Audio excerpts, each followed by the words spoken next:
नमस्कार बंधुरा पाँचमिशाली रान्नाघरे आपनादेर सकलके स्वागत। आज के बानिये देखाबो साबु माखा। भीषण हेल्दी এই খাবারের রেসিপিটা। আজকে দেখে ভালো লাগলে অবশ্যই লাইক শেয়ার করবেন আর কমেন্ট করে জানাতে ভুলবেন না আপনাদের কেমন লাগলো। আর অবশ্যই চ্যানেলটিকে সাবস্ক্রাইব করে পাশে থাকা বেল আইকনটি ক্লিক করে নেবেন নতুন নতুন রান্নার আপডেট সবার আগে পাওয়ার জন্য। এখন বানিয়ে দেখাচ্ছি সাবুদানা ডেজার্ট বা সাবু মাখা রেসিপি। আজকে সাবু মাখা বানাবো। তার জন্য এখানে নিয়ে নিয়েছি 1 কাপ সাবু। সাবুটা নিজেদের পরিমাণ মতো নিয়ে নেবেন। আমি ভিজিয়ে রেখেছি, ভালো করে ধুয়ে ভিজিয়ে নিয়েছি। 1 কাপ দুধ নিয়েছি, ফোটানো দুধ ঠান্ডা করে নিয়েছি।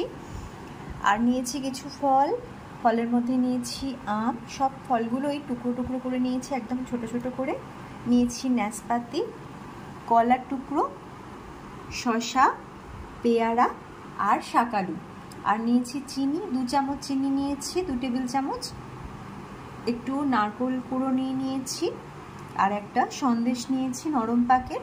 এখানে আমি ফলটা নিজেদের মতো নিয়ে নেবেন, যেরকম সাবু নেবেন সেই পরিমাণে। তো এখন প্রথমে একটা বোলের মধ্যে দিয়ে দেব সাবু।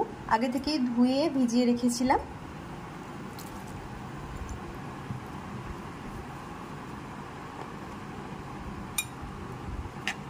এবার ফলের টুকরোগুলো এক এক করে মিশিয়ে নিচ্ছি। এর মধ্যে চাইলে আরও কিছু ফলও অ্যাড করতে পারেন। ভীষণ হেলদি একটা খাবার।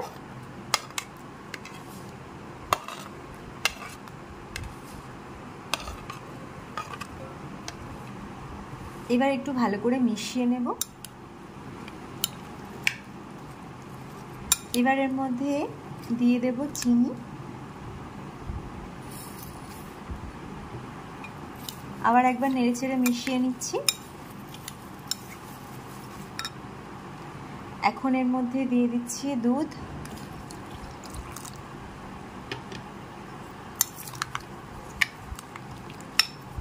খুব সহজেই ভীষণ স্বাস্থ্যকর এই খাবারটা বানিয়ে নেওয়া যায়।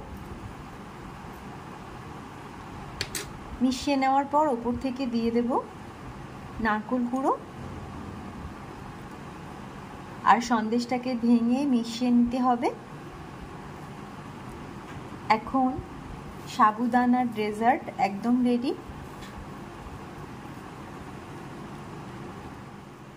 এখন একদম রেডি হয়ে গেছে সাবু মাখা বা সাবুদানার ডেজার্ট। আপনারাও ট্রাই করতে পারেন, ভালো লাগবে।